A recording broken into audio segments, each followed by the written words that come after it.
Hi everyone, welcome to Tea Time with Tulle. I'm Kayla. And I'm Jessica, and we're back today to talk about April's book of the month, Frances and Bernard. This was a story of an unlikely friendship that formed between two writers.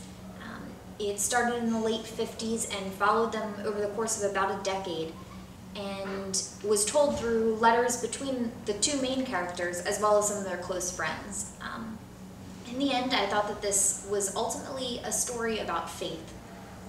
Yeah, I think that religion played a huge role in these characters' lives. It really showed them more in depth because of that, and I think it showed them how they had to find faith in each other and within themselves. As a reader, it really gave me a lot of hope, knowing that the book wasn't going to end in a way we didn't really want it to. What were you most surprised about in the book? What were you so unsure of the plot? I think one of the biggest moments for me was when Bernard had come to visit Frances for the first time, and we learn in a letter after he's left that he kissed her while he was there. And I think as readers at that point we're thinking, this is it, they're going to be together as a couple.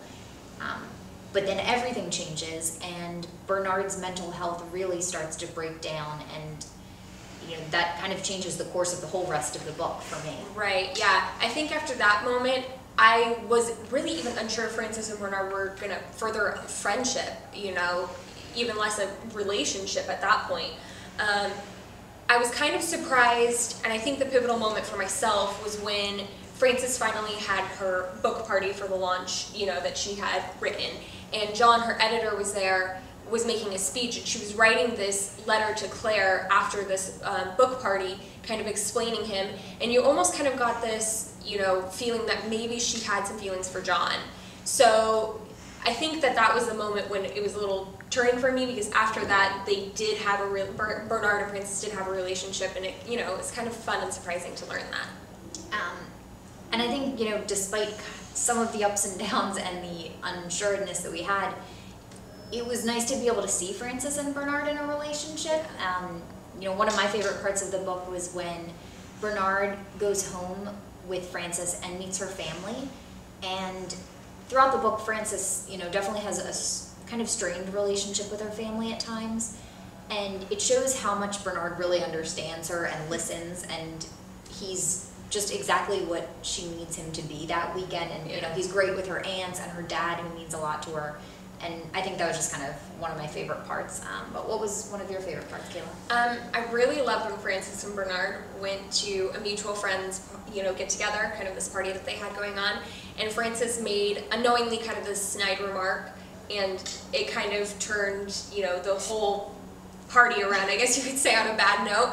But Bernard didn't react to it in a bad way. He kind of laughed it off and kind of thought, like, oh, that's just Frances. And I loved that part in the book because it really showed how much he accepted her and didn't really want her to be anything but that. Yeah. So we've talked a little bit about kind of the good times and the bad between Frances and Bernard. But in the end, what were your feelings on how this story kind of wrapped up?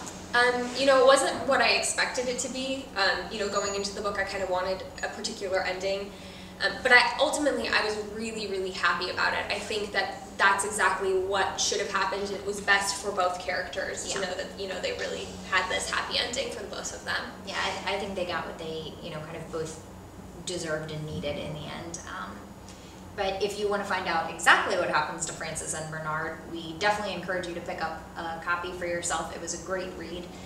And join us next month. In May, we will be reading Fifth Avenue, 5 a.m., a behind-the-scenes look at the making of the film Breakfast at Tiffany's. All right, everyone, thanks for watching. Join us next time with Tea Time for Tulle.